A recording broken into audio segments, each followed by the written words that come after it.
अस्सलाम वालेकुम and very good morning from power valley. रात हम रुके थे इस जगह पैराडाइज इन। हाँ, रात हम रुके हुए थे पैराडाइज इन में। ये हमारा लगेज पड़ा हुआ है। 4 बंदों का हमें रूम मिला। ये मैट्रेस, ये 4 इंच वाला मैट्रेस, क्विल्ट बिल्कुल फ्रेश नई, और पर हेड के हिसाब से उसने 250 रुपये हमें मांगा। और हमने 4 बंदों का 1000 रुपया बंदा था, 500 में हमें रूम मिला। बिल्कुल फ्रेश है, ब्रांड न्यू, ऊपर छत लगी, ये वो सारा कुछ। और वो सामने है जी पावर। तो अभी हम आज सुबह निकलेंगे पावर से फॉर फिरम्बर लेगी। जो सामने आपको नाला नजर आ रहा है, इधर जाके आगे गजन एक गांव आता है, और ये जो रोड इस साइड पे जा रही है, इसके ऊपर हमने निकलना है फॉर क्रम्बर लेक। यहाँ से आगे जो क्रम्बर का 1 वे रास्ता है वो को 12 घंटे बता रहा है, लेकिन हम कोशिश करेंगे कि 12 घंटे में उसको करके और वापस यहाँ पे पहुंचे। तो अभी यहाँ से पैकअप हो गया है, हम ऑलमोस्ट रेडी। बस ये नी गार्ड्स हैं, ये पैर पड़े हुए हैं, ड्रोन मार रेडी, और बस फिर निकल रहे हैं इंशाल्लाह। नाश्ता हम कहीं किसी रास्ते में किसी जगह से जाके करेंगे। बहरहाल overall it is highly recommended. बहुत अच्छी जगह थी, हमें बहुत अच्छा स्टे करवाया इन्होंने। और आप भी अगर कभी आएँ इधर तो ये साथ ही चेक पोस्ट है, इधर रुकें, अपनी एंट्री करवाएं और यहाँ आके रुक जाएं पैराडाइज इन। ये सामने ग्रासी सा लॉन है, ये आपको याद रहेगा। बड़ी अच्छी जगह है। अगर आपने रात यहाँ पे क्रम्बर जाते हुए रुकना या वापस आते हुए रुकने के लिए, हम कोशिश करेंगे कि रात दोबारा यहीं पे आके रुके। पावर से निकलते हुए जो हमारा टेम्परेचर आ रहा है इस वक्त यहाँ पे डायलमीटर के ऊपर 10 डिग्री सेल्सियस है। 10 डिग्री सेल्सियस सुबह 7 बजे है। तो होना तो ये चाहिए कि जैसे जैसे दिन ऊपर चढ़ेगा तो ये टेम्परेचर जो है ये मतलब ज़्यादा होना चाहिए, लेकिन टेक्निकली क्योंकि हम हाइट ले रहे हैं तो ये नीचे की तरफ जाएगा, गिरने की तरफ जाएगा, ये ज़्यादा नहीं होगा टेम्परेचर। तो हम एक्सपेक्ट कर रहे हैं कि 5-6 डिग्री सेल्सियस जो है उसके ऊपर इंशाल्लाह हम करेंगे। और रात जो है वो क्रम्बर पे फिर ठंडी होना शुरू हो जाती है। रात में -3-4 पॉइंट टेम्परेचर है आजकल, हमने चेक किया वहाँ पे। तो वील ट्राई कि हम उसी 4-5 में ही शाम को किसी तरीके से वहाँ से वापस निकलने की कोशिश करें, ताकि हम टाइमली उस वेदर से निकल आए और फिर आगे जो है सिग्नल जोन में भी आ जाए। ये जो एरिया जिससे हम गुजर रहे हैं यारकून लश्त, पावर टू बी प्रिसाइज, यारकून लश्त आगे यहाँ से 2 घंटे का रास्ता है। यारकून लश्त तक आपको टेलीनॉर के सिग्नल मिलते हैं 4G के। मतलब रात हमने यहाँ पे 4G की सिम थी नुमान भाई के पास, तो वहाँ से हमने 4G का पैकेज करके घर बातचीत कर ली थी। तो यारकून लश्त तक आपको जो है वो 4G आएगा टेलीनॉर का। टेलीनॉर के अलावा यहाँ पे कोई नेटवर्क नहीं चलता, कोई एस्कॉम, यूफोन, पार्टल, टैंगो, इंस्टा कुछ भी नहीं चलता, सिर्फ और सिर्फ टेलीनॉर। तो आपने अगर इधर आना है तो आप टेलीनॉर के सिम लेके आएँ, और यहाँ तक फिर जब आप यारकून लश्त से आगे निकलने लगे तो आप घर वालों को कॉल कर दें कि भाईजान आगे जो है वो सिग्नल नहीं आएंगे। जो हमारे साथी हैं वो आपको पीछे नज़र आ रहे होंगे, ये पीछे कॉन्वॉय जो है वो हमारा आगे है। तो इसी तरह से चलना होता है, कोई आगे कोई पीछे, ताकि एक दूसरे का ख्याल रहे, किसका सामान ठीक जा रहा है, लगेज ठीक है, कोई चीज़, कोई टायर पंचर, ये वो तो नज़र आता रहता है। ये अभी पावर जो है पावर ही चल रहा है। उस साइड पे वो एक गांव आता है गजन, ये यहाँ से फिर देखें जो अभी रिसेंट फ्लड्स है उसकी वजह से थोड़ा थोड़ा रोड जो है वो ख़राब है। ये रोड था जिसका मेरा हाथ में बताया गया जी आगे बहुत ज़्यादा ख़राब रोड है। ये ज़्यादा से ज़्यादा इसका एक आधा पैच इस तरह का आएगा और फिर इंशाल्लाह हम जो है वो निकल जाएंगे। जैसा कि मैंने पहले आपको अर्ज किया था कि हम जैसे जैसे आगे जाके टेम्परेचर डाउन होगा। हमें अभी चले हुए 15 मिनट हुए हैं और टेम्परेचर जो है वो 9 डिग्री सेल्सियस हो गया। मतलब 10 से 9 हुआ है, 10 से 11 नहीं हुआ 15 मिनट की ड्राइव में। तो ये उसकी वजह एक तो ये है कि सूरज अभी जो है वो उस माउंटेन के पीछे चला गया है ना, कि जैसे ऊपर निकलेगा थोड़ा सा इसको बैलेंस करने की कोशिश करेगा, लेकिन ये टेम्परेचर जो है ये गिरता ही जाएगा। और ये दरिया जो है यहाँ से बिल्कुल समझे बिल्कुल ऐसे साथ आ गया है। बच्चे आपको लेफ्ट साइड पे नजर आ रहे हैं, स्कूल जा रहे हैं, और दरिया यहाँ पे, दरिया यारकून जो है उसका यहाँ पे इतना ज्यादा पानी है। ये देखें फिर पेरेंट्स जो है वो बाइक पे भी छोड़ने अपने बच्चों को सुबह सुबह के लिए जा रहे हैं स्कूल। ये दरिया इधर अगर आप गौर से देखें तो ये मतलब अक्टूबर में इसका पानी तो इतना नहीं होना चाहिए, बट ये इस वक्त भी इतना पानी जो है इसके अंदर चल रहा है जोरों शोर के साथ, क्योंकि ऊपर बारिशें रुक नहीं रही और जो स्नो मेल्टिंग है वो प्रोसेस भी अभी तक चली जा रहा है क्योंकि बारिश चल रही है।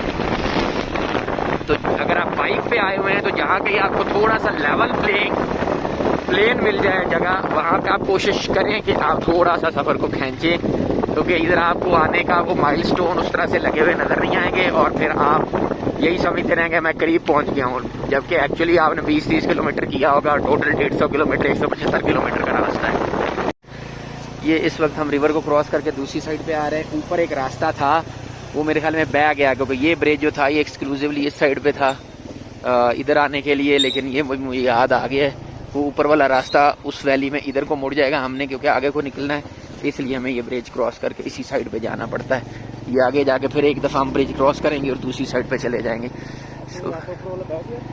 नहीं, बह नहीं गया, वो उस वैली के अंदर आगे ये जो लेफ्ट साइड पे वैली जा रही है ना, उसमें कहीं जा रहा है उस साइड पे। वो ऊपर या कोई और गांव होगा, वो किसी और गांव को जा रहा है। और दरिया बिल्कुल जो है वो आपके ऐसे देखें जबरदस्त किस्म का साथ चल। करम्बर के रास्ते में इस वक्त हम पहुंचे दरबंद गांव। योपू को हमने क्रॉस किया है और योपू के आगे इस वक्त ये जो गांव है इसको बोलते हैं दरबंद। और दरबंद में एक दफा फिर जो सूरज है वो बिल्कुल इस साइड पे इस माउंटेन के पीछे है, लिहाजा जो हमारा टेम्परेचर है वो चला गया है 10 डिग्री सेल्सियस दोबारा से। थोड़ा सा ऊपर आया था, कोई हमें 45 मिनट आधा घंटा हो गया चलते हुए, थोड़ा सा सूरज ऊपर आया तो अब दोबारा से जो टेम्परेचर थोड़ा सा राइज हुआ, लेकिन दोबारा माउंटेन के पीछे जाने की वजह से उसकी जो फील लाइक है वो कम होगी। ये है दरबंद गांव, इसके दोनों साइड से उसी तरह से वॉल्स हैं और कांटेदार झाड़ियां उन्होंने रखी हैं ताकि जानवर जो हैं उनकी फसलों का नुकसान ना करें। करम्बर लेक के रास्ते में इस वक्त हम पहुंचे हैं जी दरबंद। इस जगह का नाम है दरबंद। ये दरबंद चेक पोस्ट भी यहाँ पे है और यहाँ पे ये देखें एक मस्जिद भी बनी हुई है, मस्जिद खत्म नबूवत। ओवरऑल तो जो ये एरिया है यहाँ पे इस्माइली मकतबा फिक्र के जो मुसलमान हैं वो ज़्यादा हैं, लेकिन दोबारगर जो है, दोबारगर में ही आपको एक मस्जिद आ रही है, इसको दोबारगर चेक पोस्ट कहते हैं। ये दोबारगर चेक पोस्ट आएगी और उसके आगे फिर अगली जो चेक पोस्ट आएगी वो चल के लश्ट में आएगी। तो दोबारगर का एरिया जो है इंतहाई प्यारा है। हमारे दोस्त आगे चले गए, नहीं तो यहाँ से ऊपर से ड्रोन छोड़ते हम, कोई नहीं, हम रोक के ड्रोन जो है वो बना ही लेते हैं आपकी इत्तला के लिए। तो इट्स अ ब्यूटीफुल दोबारगर वैली। उधर ऊपर जाके दोबारगर का गांव भी है और ये अभी हम इस वक्त यहाँ पे दोबारगर को क्रॉस कर रहे हैं। ये पीछे ऊपर पहाड़ पे जो आपको नज़र आ रहा है ये है दरबंद विलेज, ये वाला, ये सारा दरबंद गांव है। उधर आगे तक जहाँ तक आपकी नज़र जाती है, और दरबंद के ऊपर फिर ये वाटर क्रॉसिंग है और इसके साथ ही ये आगे टेलीनॉर का टावर लगा हुआ है। तो अब ये देखें टेलीनॉर यहाँ पे भी सर्विस देता है और यहाँ पे क्योंकि बिजली नहीं है उस तरह से तो इन्होंने सोलर सेल्स लगाए हुए हैं। सोलर सेल्स लगा के तो उसके ऊपर, और मज़े की बात है कि यहाँ पे आप देखें सोलर सेल्स की चोरी नहीं है किसी किस्म की कोई। हाँ, रात भी हम जो हमारी बाइक्स थी ये हमने खड़ी की थी बाहर। जिस होटल में का मैंने आपको रिव्यू कराया है पैराडाइज इन, उसके हमने बाहर बाइक्स खड़ी की थी और बाहर बाइक्स खड़ी करके हम रात सोए रहे हैं। सुबह उठे हैं, एक एक चीज़ उसके ऊपर एज इट इज़ इंटैक्ट खड़ी हुई थी। रास्ते में हमारी बाइक एक दफ़ा फिर पंचर हो गई, एक दफ़ा कल हुई थी, एक दफ़ा आज।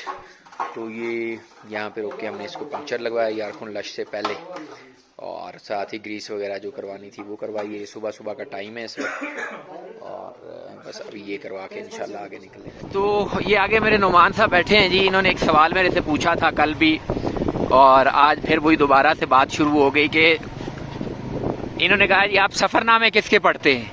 तो मैंने कल इनको बताया था कि मुस्तनसर हुसैन तारड़ सर जो हैं मैं उनके सफ़रनामे ट्रैवलॉग्स जितने हैं उनके पढ़ता हूँ। तो ये आगे ब्रिज आ गई, इसको हमने अभी क्रॉस करना है और हम दूसरी साइड पे चले जाएंगे। तो कहने का मकसद है फिर अब हम इसी साइड पे ही रहेंगे, उस साइड के ऊपर जाके ना फिर हमारा उसी साइड के ऊपर जो है वो चलती रहेगी गाड़ी। तो हुआ ये नुमान साहब के 2013 में कराची लिटरेचर फेस्टिवल में मैंने सर मुस्तनसर को सुना, तो वहाँ पे उन्होंने एक वाकया सुनाया कि मेरा जो पहला सफ़रनामा था उंदलस में अजनबी, उंदलस में अजनबी जो था उसके अंदर मैंने वो संगे मील वाले को दे दिया, वो पब्लिश हो गया। मुझे कुछ पैसों की ज़रूरत थी, मैंने उसको कहा कि यार मैं अगला ट्रैवलॉग लिखूंगा ना तो उससे पैसे काट लेना, मुझे कुछ एडवांस पैसे चाहिए, कुछ एडवांस दे दो। उसने कहा सर आप एडवांस को छोड़ें, आप जो उंदलस में अजनबी में वो फलाना अंग्रेज लड़की का करैक्टर है ना, उस पे आप मुझे नॉवल लिख के दे दें तो मैं आपको एडवांस दे देता हूँ। उसने कहा ठीक है। अब वो क्योंकि कमांड परफॉर्मेंस थी, मैं दिल से नहीं लिख रहा, तो मुझे यही लग रहा था कि यार आराम से है, बस ठीक है लिख के दे देते। छोटा सा नॉवलेट मैंने लिख के दे दिया। हाँ बिल्कुल पिक्चर तो होनी चाहिए, इसमें तो कोई शक नहीं। तो कहते हैं मुझे नहीं पता था कि मेरी जिंदगी का आधा चूल्हा जो है वो आगे सारी जिंदगी से एक नावल से चलेगा। तो उस नावल का नाम था प्यार का पहला शहर। पहला मैंने वो नावल उनका पढ़ा था। इस वक्त 12:08 हुए हैं और करम्बर के इस सफर में हम इस वक्त यारखून को क्रॉस कर रहे हैं। ये जो गांव है इसको कहते हैं लश्त। पूरी जो वैली है इसको यारखून बोलते हैं और इस खास तौर पे गांव को बोलते हैं लश्त। लश्त के ऊपर पुलिस की भी चेक पोस्ट है और थाना यारखून लश्त है पूरा। और इसके अलावा यहाँ पे आपको स्टे के लिए होटल्स भी मिल जाएंगे। एक पीछे होटल पैराडाइज इन है, जैसे ही आप उधर से एंटर होते हैं आके तो एंट्री के साथ ही होटल आता है पैराडाइज इन। तो सुबह हम चले थे जी 7 बजे, 7 और 5:12, 5 घंटे हमें लग गए क्योंकि रास्ते में हमारी बाइक भी खराब रही है। 2-3 जगह हमने स्टे भी किया है, तो 5 घंटे हमें, फिर भी जो 3 घंटे लगने थे वो हमें 5 घंटे लग गए हैं लश्त तक। तो थोड़ा सा हम अपने टारगेट से है जो लेट भी हैं भाईजान। इस बात को भी आपको अकाउंट फॉर करना पड़ेगा कि हम जो 3-3 घंटे करके खुश हो रहे थे लश्त आ गया लश्त आ गया, अभी हमें 5 घंटे लग गए। तो थोड़ा सा अपनी पेस अप भी रखें चीज़ों को। और यारखून में फिर ये पोलो ग्राउंड है, नीचे स्कूल है और वो नीचे आगे जो आपको दरिया नज़र आ रहा है इसको बोलते हैं दरिया यारखून। यहाँ पे पीछे फिर जाएंगे इसका नाम दरिया इबात हो जाएगा, दरिया बरोगल हो जाएगा, इस तरह से इसके नाम चेंज होते रहते हैं जगहों के साथ साथ। तो यहाँ से आगे तकरीबन कोई 2.5 घंटे का रास्ता है इश्करवाज, उससे आगे फिर 2 घंटे है लश्करगाज। तो 12 से फिर 2:30 बज गए हमें फॉर इश्करवाज, और 2 और उसमें डालें तो 4:30 हमें बज गए लश्करगाज पे। लश्करगाज से तो फिर इसका मतलब है हम करम्बर पे नहीं पहुंच पाएंगे आज के दिन में। वापस हमने क्या आना, हम पहुंच ही नहीं पाएंगे क्योंकि उससे आगे मिनिमम 3-4 घंटे का तो रास्ता है बाइक के ऊपर भी जाके। तो ये तो काम हमारा जो है डिस्टर्ब भी लग रहा है। अभी हमने नाश्ता भी नहीं किया हुआ, उसके लिए रुकेंगे तो आधा घंटा हमारा और लग जाएगा। तो ये थोड़ा सा जो काम है ना ये हो जाएगा हमारा खराब। तो you will have to take into account.